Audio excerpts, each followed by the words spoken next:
बोली आई मात की जय। दीवान रोहितास जी महाराज की जय। जैसा मैंने पहले कहा था, हिसाब रखना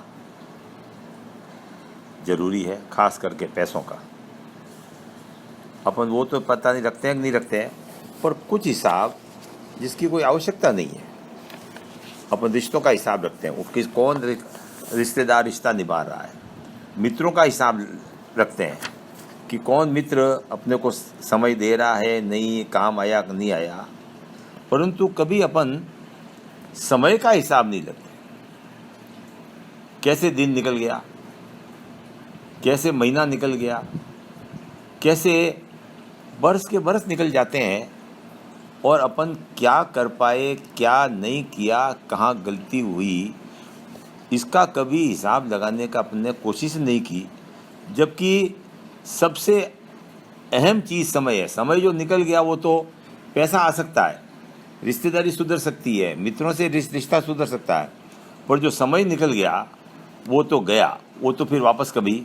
तो मेरा सबसे निवेदन यही है कि समय का उपयोग, समय का हिसाब, चलो आज तक गया जो गया, पर अपन आज से ही इस पर अपन विस्तृत चर्चा करेंगे कि समय का उपयोग अपन सही रूप से करें। पहली बात, जैसे अपन सब कहावत आई कि पहला सुख निरोगी काया। अपन 24 घंटे में से अपने शरीर को स्वस्थ जागृत रखने के लिए अपन कितना समय देते हैं? मुश्किल से आधा घंटा। 23.5 घंटे अपने पास है, पर उस आधे घंटे को भी अपन कभी भी ध्यान से नहीं करते हैं। शुरुआत में करिए, आप उठे, दातुन करना है, टूथपेस्ट लिया आपने और फट करके उसको रगड़ा और कुल्ला थूक दिया। अरे भाई, टूथपेस्ट को पहले मसूड़ों पर रगड़ो, दांतों पर रगड़ो, उसको गोल गोल रगड़ो, और एक बार नहीं और 2 बार उसको करो तो क्या नुकसान है। फिर जीभ साफ करने की बात आई, टंग क्लीनर आता है, जीभ साफ करो। दाढ़ी बनाओ, दाढ़ी में भी सही रूप से पूरा ब्रश लगाओ। अपने इतनी जल्दी रहती है कि पूरा फेस गीला हुआ कि नहीं हुआ और दाढ़ी बनानी शुरू कर दे, फिर कहता था ब्लेड ख़राब हो गई। अरे ब्लेड ख़राब नहीं हुई है, कम से कम उस दाढ़ी साबुन को, आपकी चमड़ी को सॉफ्ट करने में, केस को सॉफ्ट करने में भी तो आधा मिनट तो लगेगा ना। इसलिए फिर नहाने बैठे, अब तो शावर आ गए, शावर के नीचे खट खट खट खट डाला और फिर साबुन लिया, रगड़ा। अरे भाई, साबुन आप मेहरबानी करके हफ्ते में 2 बार साबुन उपयोग करो। ज़्यादा साबुन उपयोग करके आप अपनी चमड़ी को डिहाइड्रेट कर रहे हो। फिर कहते हो साहब चमड़ी ख़राब हो गई, और चमड़ी है जो तेल नहीं है इसमें। अरे हफ्ते में 2 बार साबुन लगाओ। और मेन प्रॉब्लम है कि ऊपर जो शरीर पे पसीना आ गया, जो मैल आ गया, उसको धोना।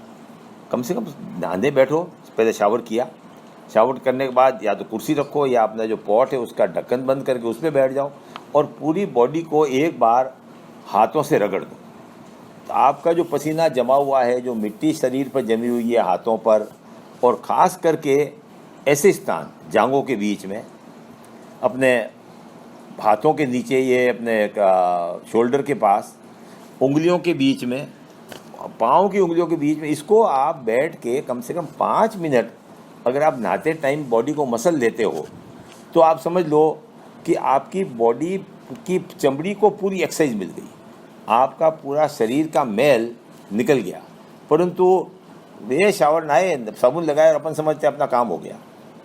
उसके बाद साहब तेल लगाया, रोज़ तेल लगाने का जरूरत, जिस दिन साबुन लगाओ उस दिन तेल लगाओ, पर कम से कम सिर को सही रूप से मालिश तो करो। मालिश सिर को नहीं हो रही है, बालों को नहीं हो रही है, पूरे जो ब्रेन सिस्टम है उसको क्यों साहब बाल सिर के ऊपर क्यों दिए भगवान ने? कहीं न कहीं इस एरिया को प्रोटेक्शन देने की ज़रूरत है, इसलिए भगवान ने बाल सिर पे दिए। आराम से हल्का सा तेल लो और कम से कम 2-3 मिनट, 5 मिनट हल्के से अपना कांच में देखते गए और सिर में मालिश करते गए। पूरा तेल अंदर चला जाएगा, पूरी दिमाग आपका सही हो जाएगा, और आपको पूरी स्फूर्ति आ जाएगी। ये अपन सिर्फ अभी थोड़ा सा ही पहुँचे हैं। अपन इस समय के उपयोग को और विस्तृत रूप से समय समय पर अपन चर्चा करते रहेंगे।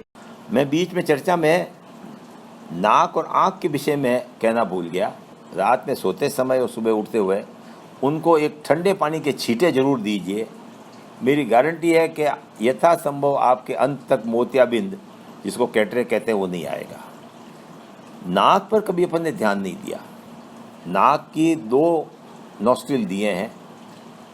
आप देखेंगे, ध्यान करके देखो, एक को बंद, एक ज़्यादा चलता है, एक कम चलता है।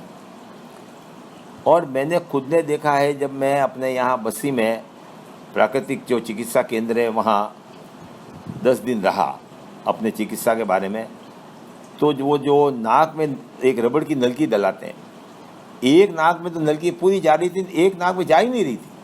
मैं सांस लेता था तो मुझे उस नाक से शायद 5% सांस उस नाक से आता होगा।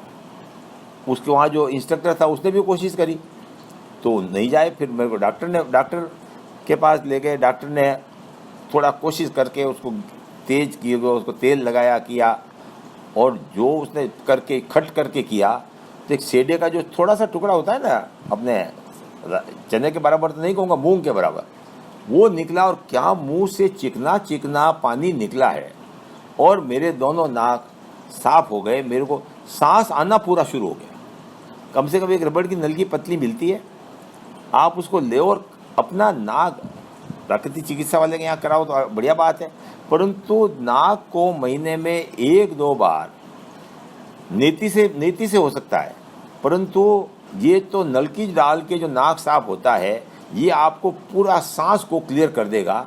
और जब आपके दोनों सांस नाक चलेंगे तो आपको अपने आप ही सारी व्यवस्था सुचारू रूप से आ जाएगी। तो कम से कम मेरी अपने दोहती है, उसके थोड़ा नाक के अंदर से थोड़ा सा हल्का सा टेढ़ापन है। मैंने उसको भेजा। मैंने कहा जा करा, एक नाक में नलकी घुस ही नहीं रही थी, और वो कभी कभी रात में सांस लेने में तकलीफ रहे, बड़ी मुश्किल से उसका नाक, अब तो वो रेगुलरली हफ्ते में 1 बार नाक साफ कर ली थी। तो नाक और आँख, इन 2 पर, और कभी कभी कान का भी ध्यान दें। बहुत से लोगों को ऐसा सिर में दबदब होता है, ये जो कान में जो वैक्स बनता है, ये कभी कभी 100 में से 2-4 आदमियों का ही होता है। वो जम जाता है और अंदर कान में वो एक तरह से सिक्का बन के और पड़ जाता है। तेल डाल दें अपना देसी तिल्ली का तेल, और थोड़ा सा गीला हो जाएगा, अपने आप वो बाहर आ जाएगा। नहीं तो डॉक्टर से कंसल्ट करके कुछ वैक्स क्लीनर के सोल्यूशन आते हैं, जो डाल दो तो अपने आप वो वैक्स सही हो जाएगा। तो अपना ये जो मुंह है, नाक, कान, आँख और मुंह, तो मुंह में जीभ से स्वाद लो भगवान, आनंद से पूर्ण लिखो, और फालतू की बकबक आप इसमें मत करो। इसी में अपना आसार है। फिर कोई ज़रूरी नहीं है कि आप है जो दौड़ो, आप अपने सारा आराम से चलो तो आपको अपने आप सारी व्यवस्था सुचारू रूप से होने लगेगी।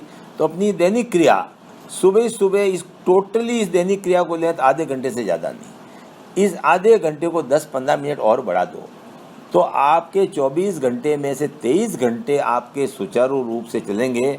समय का उपयोग, समय का हिसाब अगर आप सही रूप से ले लेते हो तो आपकी ज़िंदगी का जो हिसाब है वो सही चलेगा, और आपको कहीं पर कुछ सोचने की ज़रूरत नहीं है।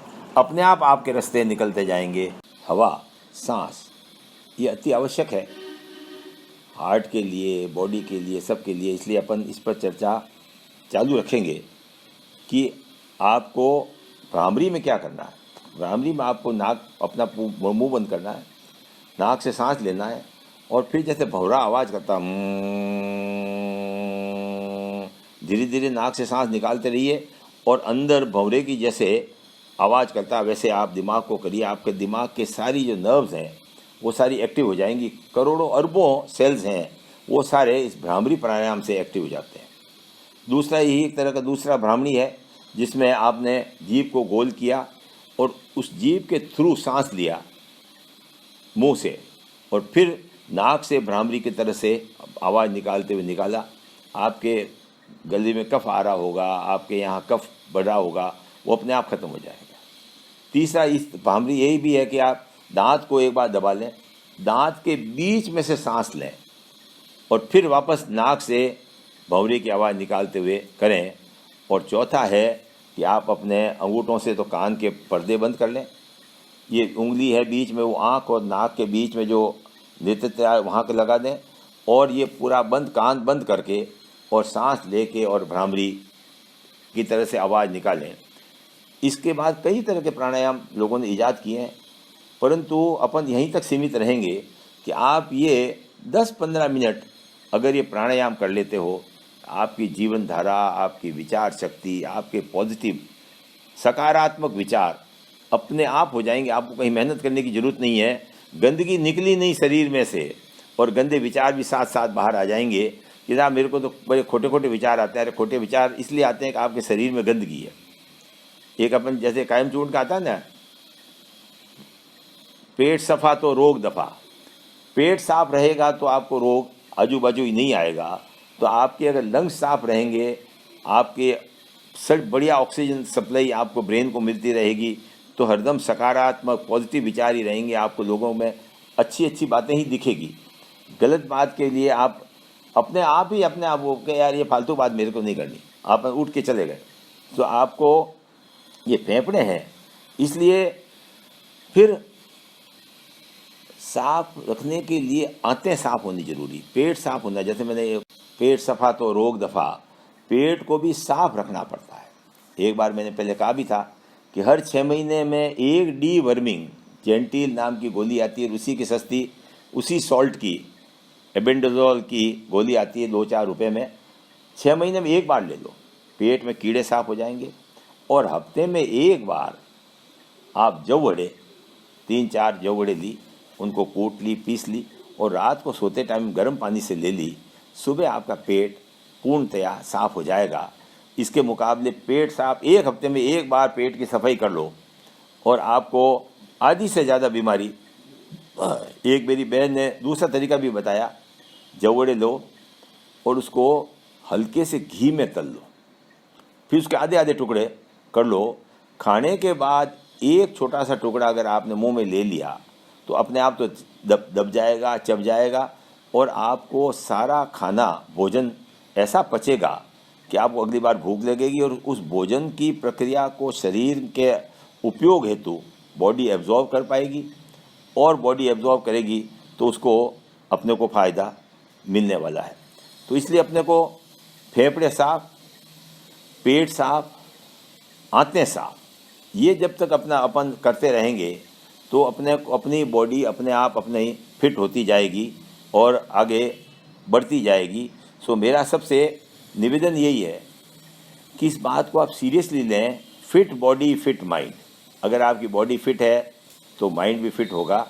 कृपा निदान मैं तो खुद ही भाषण तो दे रहा हूँ, पर क्या मैं खुद इनको कर पा रहा हूँ कि नहीं, परंतु मैंने ज़िंदगी में सीखा है, कोई अपॉर्चुनिटी निकल गई, हम तो बूढ़े हो गए हैं, पर आप लोग सब अभी जवानी पे हैं।